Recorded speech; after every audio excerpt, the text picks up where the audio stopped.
Shalom. Pagi ini kita akan bersama-sama membaca firman Tuhan yang terambil dari kitab Yeremia pasal 17 ayat 5 sampai ayat yang ke-8.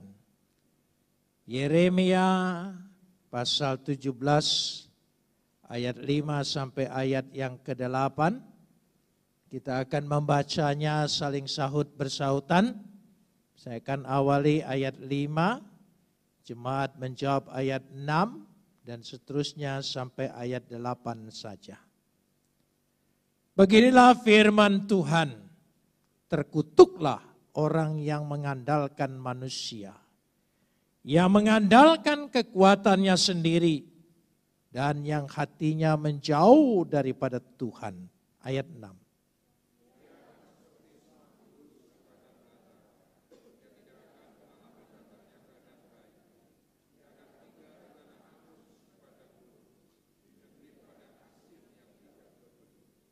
Diberkatilah orang yang mengandalkan Tuhan, yang menaruh harapannya pada Tuhan.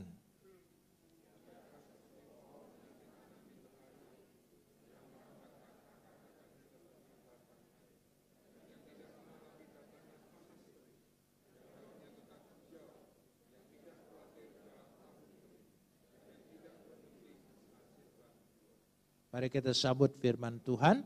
Kapot leha Adonai Elohenu kapot leha. Segala kemuliaan ya Adonai Tuhanku, kemuliaan bagimu.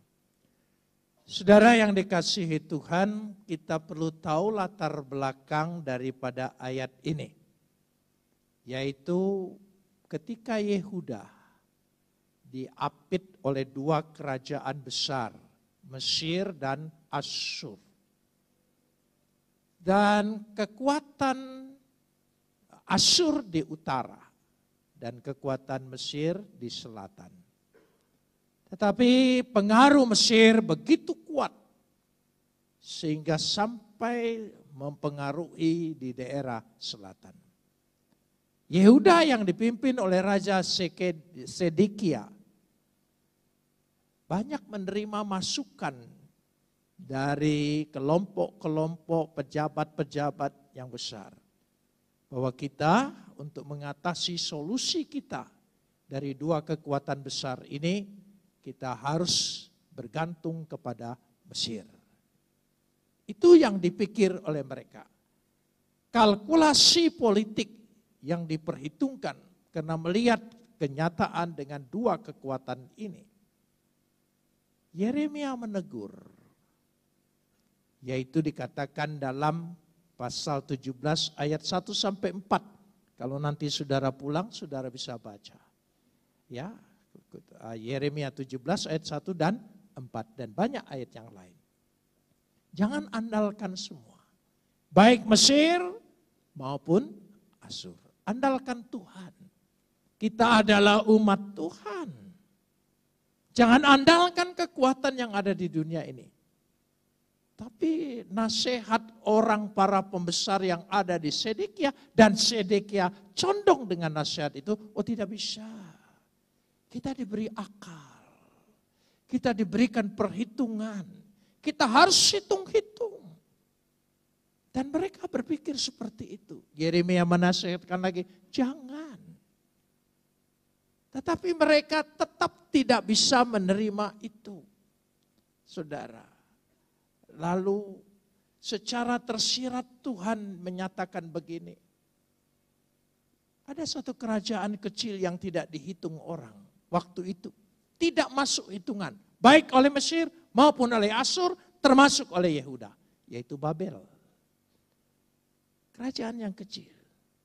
Lalu Tuhan ingin menunjukkan hukuman kepada umatnya dan menunjukkan pada dunia bahwa Tuhan sanggup membangkitkan kekuatan dari kecil untuk menunjukkan mereka bukan apa-apa. Dan Tuhan panggil Nebukadnezar untuk menjadi alatnya. Bukan berarti Tuhan senang memakai dia. Tapi untuk menunjukkan saja. Dan akhirnya bangkit. Baik Mesir maupun Asyur takluk dan tunduk. Bahkan Yehuda mengalami masa yang lebih berat lagi. Dan itu yang terjadi. Semua kesombongan dunia selalu ada balasnya. Saudara, harus diakui. Teknologi Cina begitu maju, membangun serba cepat, dan semua orang seolah-olah berkomentar bangga. Baru dikasih virus saja, panik semua. Itu baru virus, saudara, yang kecil. Artinya Tuhan sanggup dari yang kecil. Apalagi kepada umatnya, yang lemah, yang kecil. Kalau Tuhan punya kemauan dan kehendak, dia bisa jadi besar. Karena itu perlu iman. Karena itu perlu andalkan. Kita mengimani bukan hanya sekedar percaya. Berulang saya katakan, bukan hanya sekedar dogma, tapi dia harus hidup di dalam kehidupan kita. Saya bukan senang dengan virus ini. Ya, saya tidak akan mengatakan itu azab bagi Cina. Ya, saya berdoa semoga corona segera ketemu dengan Cirona. Ya, supaya selesailah. Kira-kira seperti itu. Saya ingin lanjutkan sekali lagi. Jadi itulah teguran yang tidak diindahkan oleh Yehuda. Terus seperti itu. Kita lihat saudara, kita lihat. Yeremia pasal 2 ayat 18, itu kita lihat dulu. Yeremia pasal 2 ayat yang ke-18. Kita lihat di situ. Yeremia pasal 2 ayat 18. Dan sekarang, apa untungmu pergi ke Mesir? Hendak meminum sungai Nil? Dan apakah untungmu untuk pergi ke Asyur? Hendak meminum air sungai Efrat? Apa untungmu bergantung dengan seluruh kekuatan manusia? Kita boleh usaha, boleh melakukan sesuatu pekerjaan, boleh mempersiapkan diri segala sesuatu, tapi sekali lagi jangan andalkan itu. Jangan andalkan kepandaianmu, harta bendamu, investasimu, asuransimu, jangan andalkan. Itu tidak membuat segala sesuatu jaminan yang pasti, tidak. Ada orang begitu bangga, oh karena saya punya asuransi kesehatan yang luar biasa. Dipakai untuk ngobatin diri kita, akhirnya juga meninggal. Saudara, apa artinya uang sebanyak itu? Jadi dengan kata lain kita harus sekali lagi jangan andalkan kekuatan diri sendiri. Andalkan Tuhan. Saya ingin lihat, kita ingin lihat bersama-sama di sini. Bahkan orang yang dikatakan di situ ayat yang kelima, yang mengandalkan manusia, mengandalkan kekuatan manusia, terkutuk. Terkutuk. Peringatan yang begitu keras. Coba kita perhatikan. Kita lihat, kita teliti ayat 5 ini. Maka sengaja saya hanya pakai 4 ayat. Supaya ada waktu yang lebih banyak membahas satu persatu di sini. Ya, kita lihat di sini rahasia Tuhan, di sini kekuatan Tuhan, di sini firman Tuhan. Kita perhatikan satu persatu. Orang yang mengandalkan manusia. Coba kita ucapkan bersama. Orang yang mengandalkan manusia. Hak gefer asher yipta ba'adam. Kata orang memakai kata tunggal, gefer. Itu orang. Tetapi di kata sandang hak gefer, orang itu. The man, bukan a man. Tapi dikatakan orang itu. Jadi ada oknum tertentu orang itu yang mengandalkan ya, kekuatannya sendiri, orang itu akan mengalami. Dikatakan di situ. Kata gefer ini sebetulnya berakar dari kata gafar. Gafar itu menjadi kuat, perkasa. Oh, dia pikir dia kuat, dia perkasa. Dia menghina Tuhan. Sebab kata gefer ini akar dari kata gibor. Sedangkan dikatakan El Gibor, Tuhanlah yang perkasa, Tuhanlah yang kuat. Jadi barang siapa secara tersirat sudah menyaingi imannya, bergantung pada kekuatannya sendiri, berarti dia meniadakan kuasa dan kekuatan Tuhan. Itu penting. Tuhan Maha Cemburu, dia tidak mau. Engkau harus bergantung padanya. Kita boleh punya pekerjaan, punya usaha, punya jaminan, punya deposito. Tapi percayalah, bukan itu yang memberi kita makanan. Bukan itu yang memberi kita rezeki. Coba, doa Bapa kami ingatlah. Berilah kami makanan kami yang secukupnya. Cukup, sehat, kuat, terjamin. Amin. Banyak kolesterol. Itu yang terjadi. Menjadikan penyakit. Orang sudah makan enak, dikorek supaya keluar semua. Itu yang terjadi. Inilah kata Ghafar. Kenapa? Karena itulah yang disebut dosa-dosa mereka menjadikan orang yang terkutuk. Mengapa? Karena dikatakan Yipta ba'adam. Yipta ba'adam. Kata Yipta berarti percaya. Tapi kata Yipta ini berakar dari kata batah, berharap. Ya, percaya, berharap, punya pengharapan. Elfida dalam terjemahan Septuaginta.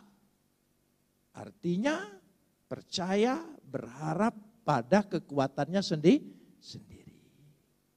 Saudara bukan tidak boleh punya asuransi, bukan tidak boleh punya investasi, bukan tidak boleh punya deposito, tabungan, bukan tidak boleh. Boleh, tapi jangan itu yang diandalkan. Dan seolah-olah kalau tidak ada itu engkau tidak bisa hidup. Tidak. Hidup itu bukan datang dari dunia ini. Hidup itu datang dari satu nama. Siapa namanya? Yesus. Akulah jalan, kebenaran, dan hidup. Dari situ letaknya. Bukan tidak boleh. Saya tidak seolah-olah anti sama sekali. Bukan. Tetapi jangan pikir itu jadi jaminan. Tidak. Jadi itulah dikatakan kata bata. Kita lanjutkan ayat 5 ini. Ya, terkutuklah orang yang mengandalkan manusia yang, tolong sambung, mengandalkan kekuatannya sendiri. Wesham basar zero. Ada kata basar, daging. Ya, artinya kedagingannya yang diandalkan. Karena ayat ini secara harfiah yang membuat daging lengannya. Yang membuat daging kekuatannya. Artinya dia mengandalkan kekuatan dirinya sendiri. Dagingnya, jasmaninya. Tidak. Bukan jasmani yang memberikan kekuatan. Tapi rohani yang memberikan. Spiritual itu. Nanti kita lihat di situ. Itu yang dimaksudkan di sini. Ya, kita lanjutkan. Kita lanjutkan ayat ini. Yang apa? Hatinya menjauh dari Tuhan. Sekali lagi, 1, 2, 3. Yang hatinya menjauh dari Tuhan. Umim Adonai Yashur Libo. Ini berhubungan dengan ayat 10a. Ayat 10a dari pasal 17 ini. Ayat 10a, coba lihat. Ya, ayat 10a. Yeremia 17 ayat 10. Aku Tuhan yang menyelidiki hati, tolong sambung. Nah, saudara, sampai di situ. Yang menguji hati dan batin. Apa bedanya hati dengan batin? Bahasa Indonesia mungkin agak mirip-mirip. Ini ada beda maknanya. Kata hati itu left. Kata batin diambil dari kata kiliot. Ya. Dua kata ini merujuk pada organ yang terdalam dalam diri manusia. Hati, jantung. Lev itu jantung. Ya, kiliot itu ginjal. Artinya tempat tersembunyi yang paling belakang di dalam diri manusia, tapi sangat diandalkan oleh manusia. Lev dan kiliot, jantung dan ginjal. Secara metaforis, ya, lev, jantung itu menunjukkan akal, pikiran, pengertian, kehendak. Tetapi kiliot menunjukkan ginjal tadi, metafora dari untuk menunjukkan perasaan, emosi, perasaan dan pengertian. Perasaan kalau saya singkat ya, kata lev itu akal, kata ginjal, kata kiliot itu perasaan. Jadi ada akal, ada perasaan. Saya jujur tanya saudara, mana yang lebih kuat? Akalmu atau perasaanmu? Siapa bilang akal? Sehebat-hebat apa ketika engkau mendapat sesuatu bahaya, panik, akalmu buntu, tidak jalan. Yang jalan adalah perasaan. Ada para motivator positive thinking, akal saja. Dia lupa manusia lebih dikuasai oleh perasaan. Ya. Walaupun engkau sudah dengar positive thinking berkali-kali, tapi kalau perasaanmu belum dirubah oleh Tuhan, gak akan mampu. Thinking terus. Itu yang terjadi. Jadi dua ini harus sejalan. Karena itu kata Tuhan menyelidiki, itu bukan berarti dia menyelidiki, memeriksa dalam arti ingin menjadikan saudara penuduh. Bukan. Tapi dia ingin melihat hatimu itu bergantung dengan siapa. Perasaanmu itu bergantung dengan siapa. Bergantung dengan Tuhan. Itu yang ingin dia. Jadi sekali lagi, lev dan kiliot. Pikiran dan perasaan. Saya kasih contoh. Kalau pikiran itu makanan yang ini seperti gorengan gitu. Daging digoreng itu situ lev tadi. Tapi perasaan itu adalah makanan yang berkuah. Kalau berkuah itu artinya lebih merasakan rasanya daripada isinya. Itu di situ. Nah karena itu dua-dua ini kita harus lihat. Kita dengar firman Tuhan. Diterima oleh akal budimu, baik. Karena engkau menerima akal budi itu dari akal. Tapi dia harus masuk menguasai perasaanmu. Dia menguasai betul-betul. Iman kita bukan hanya sebatas ini. Iman kita diletakkan tempat yang paling dalam, batin yang disebut perasaan, emosi. Itu sebabnya perlu dua-dua hal ini. Dan siapa yang bisa menguasainya? Tuhan. Jangan andalkan. Karena dikatakan dengan jelas sekali. Hatinya menjauh dari itu Tuhan. Yang dimaksud hatinya menjauh dari Tuhan adalah baik pikiran maupun perasaan. Mungkin pikiranmu sudah percaya Tuhan. Sungguh tidak ada jalan lain kecuali Yesus. Tapi apa perasaanmu dalam kehidupanmu, emosimu sehari-hari sungguh bergantung pada Yesus. Makanya ketika berdoa andalkan Tuhan. Tuhan, aku sudah berusaha. Aku percaya engkau memelihara dan menolongku. Tapi aku tidak mau perkataan ini hanya berjalan dalam pikiranku. Tapi perasaanku juga akan penuh berserah kepada engkau. Hanya engkau yang kuandalkan. Amin.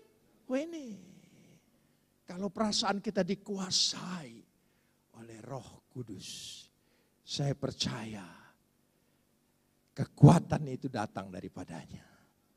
Nah saudara, orang yang tidak mengandalkan Tuhan, kita masuk ayat 6. Ini orang yang tidak mengandalkan Tuhan. Orang yang tidak mengandalkan Tuhan, ia akan, tolong sambung, seperti semak bulus di padang belantara. Seperti semak bulus, wehaya ka'arafa ba'arafa arar. Ini bahasanya bagus sekali. Semak bulus itu adalah semak yang kering, tidak ada tanda kehidupan, dan terbang di padang gurun, ditiup angin kemana saja terbang. Tidak ada sandaran, tidak ada pegangan. Artinya tidak ada pelindung. Tidak ada kekuatan yang menopang dia. Karena kekuatan dunia ini bukan yang dapat diandalkan. Bukan. Semuanya seperti itu. Tidak ada pelindung. Tapi orang yang bergantung pada Tuhan, dia punya pelindung. Dia punya kubu pertahanan. Ya, dia punya pemelihara hidupnya. Amin. Nah, saya ingin ajak saudara membaca supaya kita baik akal maupun perasaan.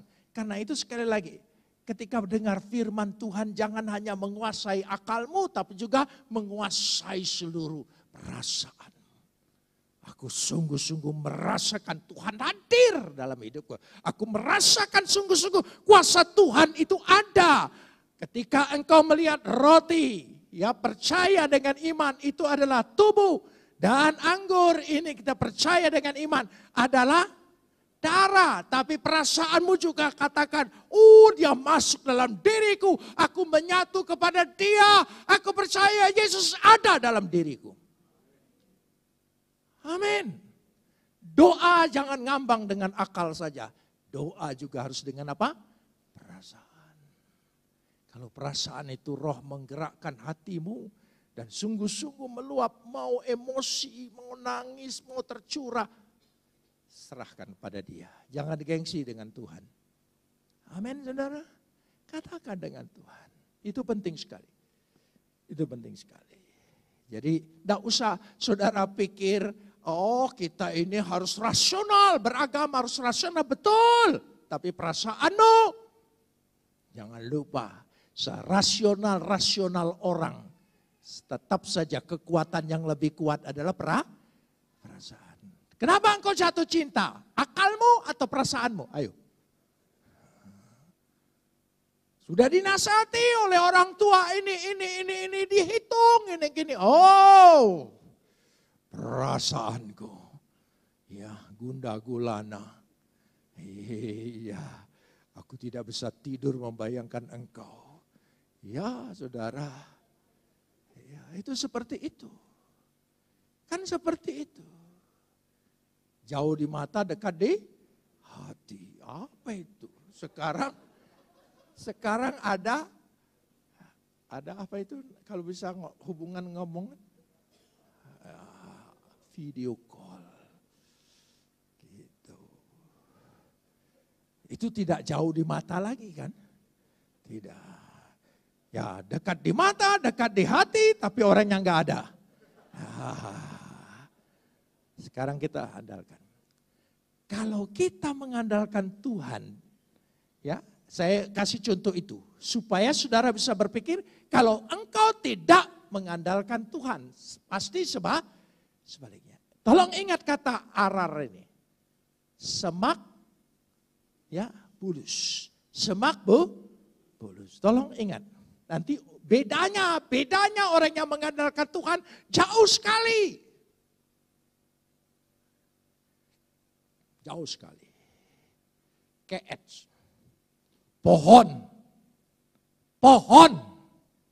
Beda. Pohon. Semak. Bulus dengan pohon. pohon. Arar dengan keets. Itu beda sekali. Beda. Karena pohon ada kehidupan, ada buahnya. Buah apa yang keluar dari semak?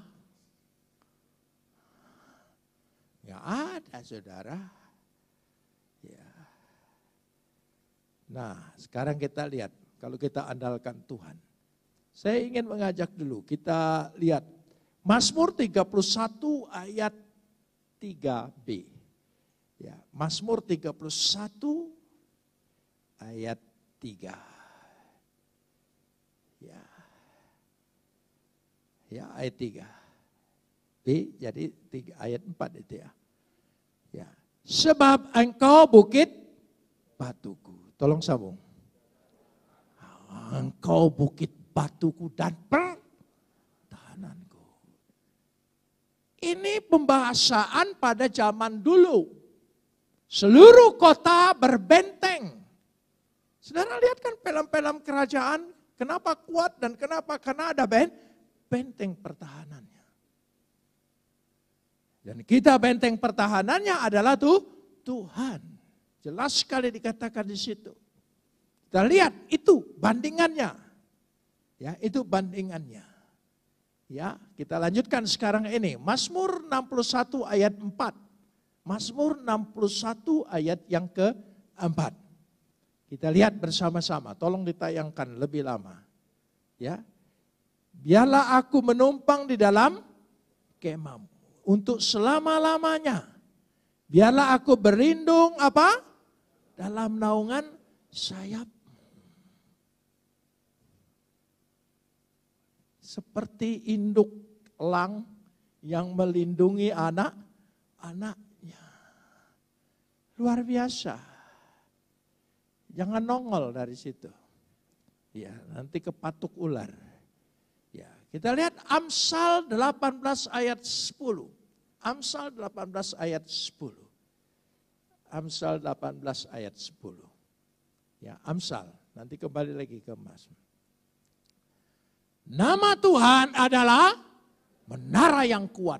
Kesanalah orang benar berlari dan menjadi selamat. Andalkan nama Tuhan. Amin.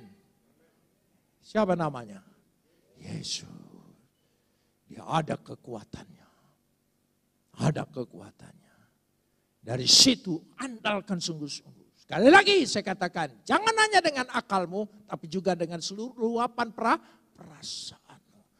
Betul-betul nama itu menyelamatkan. Nama itu sanggup mengusir setan. Sanggup mengalahkan segala-galanya. Ingat doa Bapa kami. Nanti kita doa Bapa kami meskipun bahasa Ibrani. Alena yang terakhir. Ya.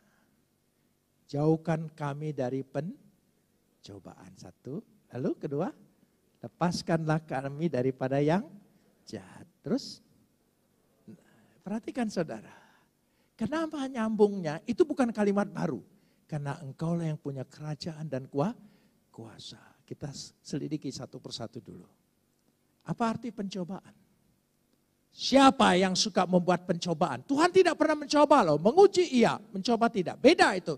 Beda jauh. Mencoba.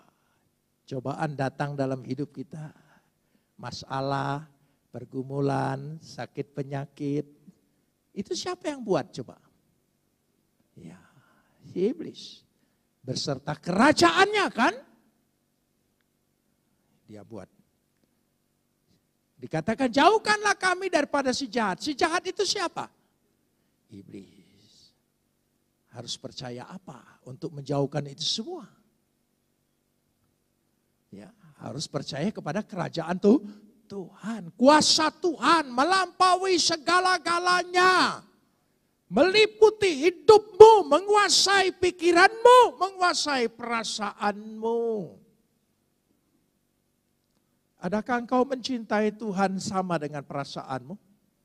Atau hanya dengan akal budimu? Hanya akibat karena doktrin dan pengajaran saja? Bukan tidak boleh doktrin dan pengajaran. Tidak cukup itu saja. Jadi harus ada rasa seperti itu.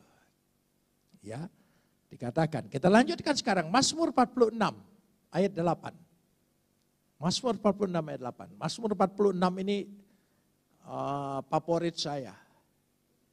Ya, Mazmur 46 ini favorit saya.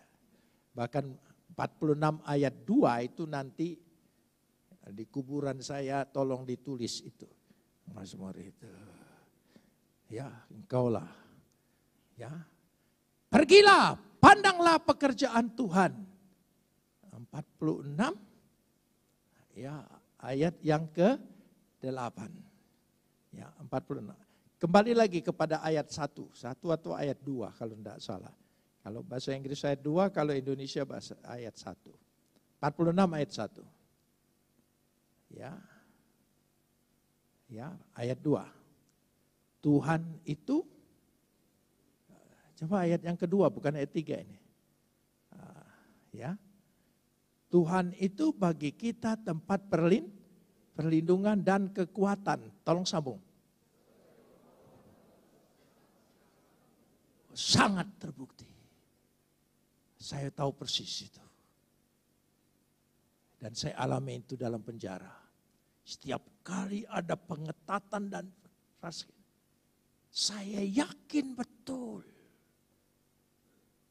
Pasti ada jalan keluar. Pasti ada kelegaan. Pasti ada kelonggaran. Dan itu betul. Itu betul. Paling lama saya menderita dalam penjara 1 bulan.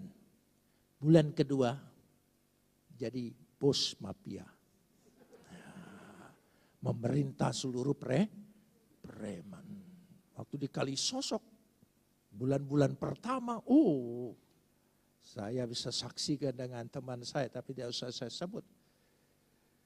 Bulan pertama saya mengalami isolasi, susahnya luar biasa. Bulan kedua, saya tinggal di tempat yang paling nyaman, kamarnya besar sekali, isinya hanya 3. Bekas Diponegoro ditahan. Katanya banyak setannya di situ. Ya, saya ikutin saja. Karena tidak mungkin menolak. Sengaja orang-orang yang bandel-bandel masuk ke sana semua. Dan saya di kamar itu, saya berharap betul Diponegoro datang. Tapi enggak datang-datang. Kamarnya besar. Bisa buat taman dan kolam ikan. Oh iya. Dapat makanan suplai dari mana-mana. Kalau saya mau pergi olahraga badminton, beberapa preman mengiringi saya. Oh, ya jaga sana. Bola jatuh ada yang ambilin. Karena saya tidak makan jatah penjara dimakan mereka. Ada korpe, ada pembantu. Berapa pembantunya? 2. Saya sendirian, pembantunya 2. Mau buang air sudah siapin. Ditungguin oleh dia. Hebat enggak saudara? Enggak ada bos seperti itu. Ya, karena itu saya sangat percaya ayat ini. Ya, Tuhan penolongku dalam kesesakan sangat terbukti. Bisa dibuktikan. Amin. Oh ini penting sekali. Dari situlah kita melihatnya. Ya, kita lanjutkan. Dia tidak mengalami datangnya keadaan baik. Dia tidak mengalami datangnya keadaan yang baik. Welo yir'e ke yafotov. Tidak dapat melihat datangnya kebaikan-kebaikan. Artinya tidak ada pengharapan. Dia tidak pernah mendapatkan manfaat apapun dengan Mesir. Ya, bahkan dia akan merasakan di sana lebih susah karena waktu pemerintahan Fir'aun Necho waktu itu. Tetapi dikatakan di sini, manusia boleh berusaha dengan segenap kekuatannya. Tapi sukacita, damai, sejahtera, dan bahagia hanya diperoleh di dalam Tuhan. Akan tinggal di tanda angus padang gurun. Saudara, kenapa memakai kata tanah angus? Harerim. Ya, itu berhubungan sekali dengan tanah yang dikutuk seperti Sodom dan Gomora. Tanahnya hangus. Tidak bisa ditanamin. Tidak bisa berbuah apalagi. Tidak bisa berkembang apa-apa. Semua mati. Semua mati. Ini orang yang tidak mengandalkan Tuhan. Ya, tidak ada pertumbuhan, tidak ada semuanya. Seperti di negeri padang asin yang tidak berpenduduk. Itu yang dikatakan tadi. Itulah yang dihubungkan dengan kata Eretz Melecha. Ya, tanah padang asin. Ya. Karena pada waktu itu garam itu menghilangkan segala kesuburan. Digambarkan seperti itu. Artinya orang yang hidup dalam sia-siaan. Apa yang diperoleh segala sesuatu dia tidak bisa menikmati. Itulah contoh ayat yang ke-6, orang yang tidak mengandalkan Tuhan bagaikan semak bulus. Arar. Ya, ar. Tulisannya arar. Ya, arar. Tapi orang yang mengandalkan Tuhan, perhatikan ayat yang ke-7, kita masuk di sini ayat yang ke-7. Ya. Diberkatilah apa? Orang yang mengandalkan Tuhan. Perhatikan ayat 5 diawali dengan kata apa? Terkutuklah. Saudara bisa mengerti kata berkat dan kutuk beda? Apa mirip? Beda. Amin. Beda. Maka pada waktu kita menerima berkat Tuhan, curahkanlah pikiranmu dan perasaanmu. Bahwa aku sungguh-sungguh menerima berkat Tuhan. Engkau tidak meminta-minta, tapi engkau memberi. Engkau tidak akan mengemis, tapi kaya. Apa yang dibuat engkau pasti berhasil. Pasti ada buahnya, hasilnya dapat dinikmati oleh engkau dan turunanmu.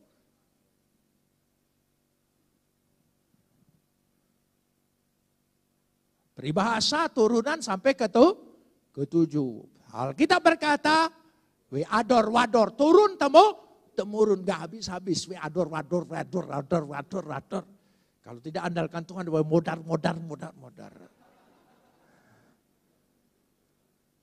Orang yang mengandalkan Tuhan, asher yipta ba'adonai. Asher yipta badonai.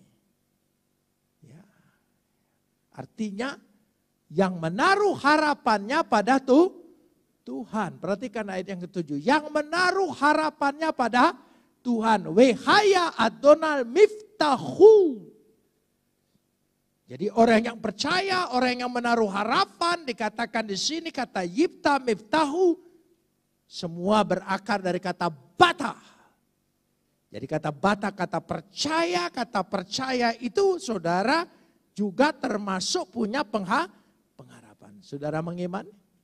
Saudara percaya? Apa masalahmu? Pasti ada pengharapan di situ. Ada asa, amin. Ya, jangan saudara pikir ya tidak ada. Ada. Pasti ada.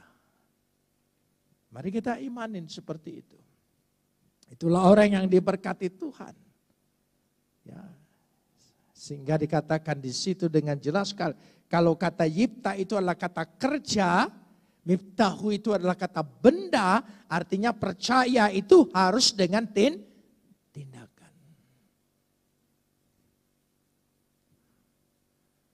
Engkau jatuh cinta, itu perasaanmu kan? Terus engkau tidak kerjakan, hanya jatuh cinta. Itu apa namanya, saudara? Orang yang jatuh cinta itu, mabuk kepayang. Iya. Kalau tidak ketemu, ingin rasanya ketemu. Sehari rasa sewindu. Waduh. Itu fantastis. Orang Indonesia itu kalau ngungkapin perasaannya heboh-heboh semua, saudara. Iya. Ya. Dikatakan di sini, lautan api pun aku seberangi. Luar biasa. Iya, kayak hebat aja. Tapi orang Indonesia kalau cari bahasa, top. Saudara, enggak pernah ringan-ringan, hebat-hebat. Makanya banyak perempuan ketipu. Sudah sampai di situ dulu ya, saudara. Jadi saudara mengakui atau tidak, laki-laki di sebelahmu itu hasil penipuannya itu. Itu, iya kan? Sudah kita lanjutkan sekarang ini ya. Yang menaruh harapannya pada Tuhan. Yang menaruh harapannya pada Tuhan. Kita lanjutkan sekarang ini, saudara. Ayat yang ke-8. Ia akan seperti pohon. Itu dulu. Dia seperti pohon. Artinya kalau semak bulus tidak ada eksistensi dan kehidupan, kalau pohon ada eksistensi dan kehidupan. Itu bedanya. Orang yang mengandalkan Tuhan seperti pohon, katakan aku seperti pohon. Amin. Dalam nama Yesus. Amin. Oh, iya, terserah saudara mau pilih pohon apa. Ya, tapi semua pohon dikatakan di sini. Ya, pohon ya yang ditanam di tepi air. Yang ditanam di tepi air. Syatul al-mayyim. Artinya menggambarkan kelimpahan ya sesuatu. Dan orang-orang Ibrani selalu membuat simbol air yang mengalir itu adalah firman Tuhan. Itu tradisi Ibrani. Air yang mengalir adalah firman Tuhan. Yang menghidupkan. Ya, sementara orang percaya ya seperti pohon. Pohon tidak lepas dari air. Kalau dia lepas dari air, dia jadi semak bulus. Itu saja. Maka kita bergantung pada firman Tuhan. Apapun hitungan orang di dunia ini, aku lebih percaya apa yang dikatakan oleh Alkitab. Amin. Ya, imani seperti itu. Dianggap orang bodoh, tidak apa-apa. Ya, orang pandai dengan akalnya, banyak akal-akalannya.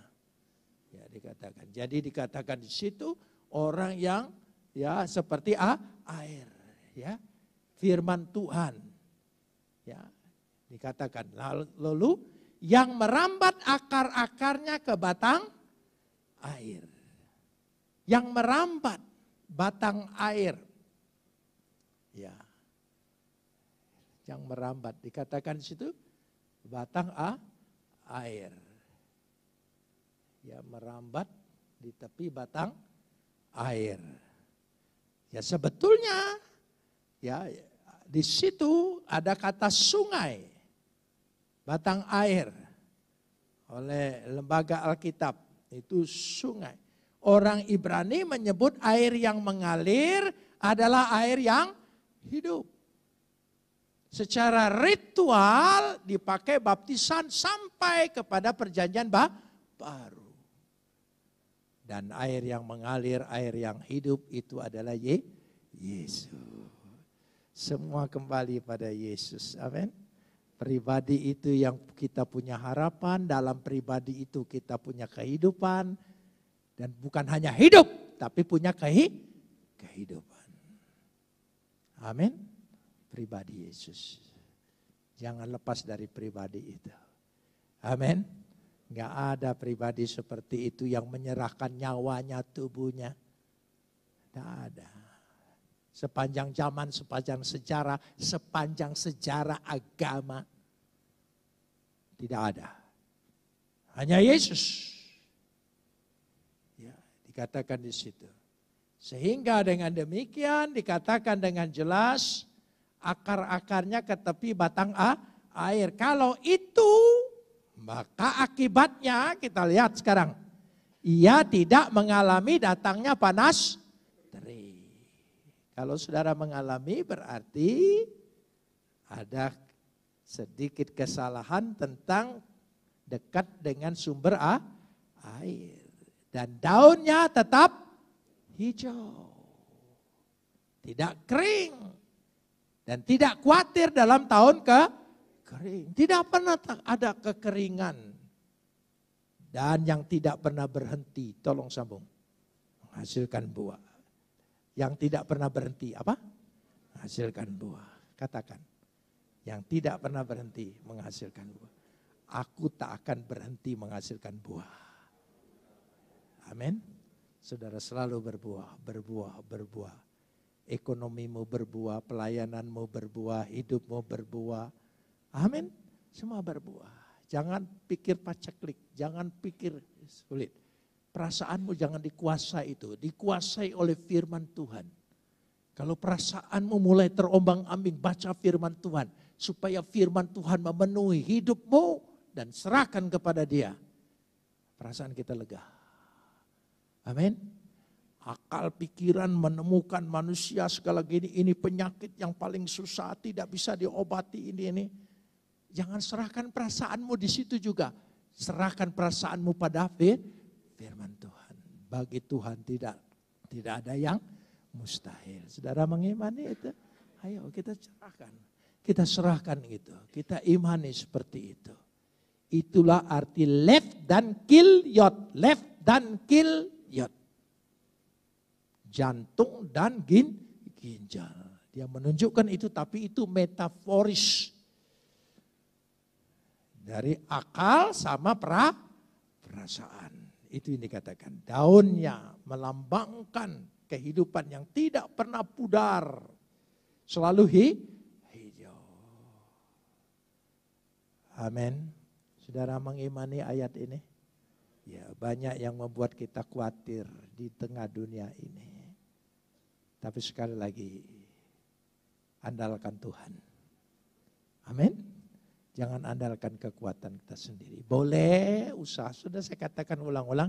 Boleh persiapan, boleh usaha, boleh waspada, boleh, semuanya boleh.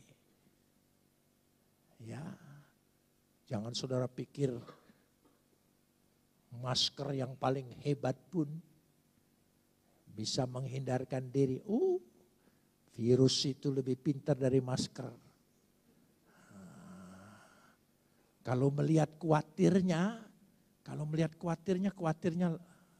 luar biasa. Itu virus bisa nempel di metal dan karet 24 jam. Di karet 2 kali 24 jam. Jadi saudara pegang metal, orang lain pegang. Ya. Kalau di makanan, di binatang, di manusia, dia nempelnya 2 minggu. Masanya. Ini saya cerita sisi manusia. Ini manusia nih. Andalkan manusia, yaitu beritanya. Itu beritanya. Andalkan Tuhan, engkau akan dipelihara kekal selama-lamanya. Amin. Ya. Jauhkan aku dari pencobaan, lepaskanlah aku daripada yang jahat. Kenapa? Karena kerajaan dan kemuliaan dan kuasa selama-lamanya. Itu yang kuandalkan. Amin. Coba lihat kalimatnya. Tidak bisa dia. Tidak bisa. Tidak bisa. Bapa kami di sorga, dikuduskan namamu, datanglah kerajaanmu, jadilah kehendakmu di atas bumi ini seperti di sorga. 1. Ampunilah akan segala kesalahan kami seperti kami telah mengampuni orang yang bersalah kepada kami. Berilah kami makanan kami yang secukupnya dan ampunilah. Berarti rezeki menyangkut hati dan pengampunan.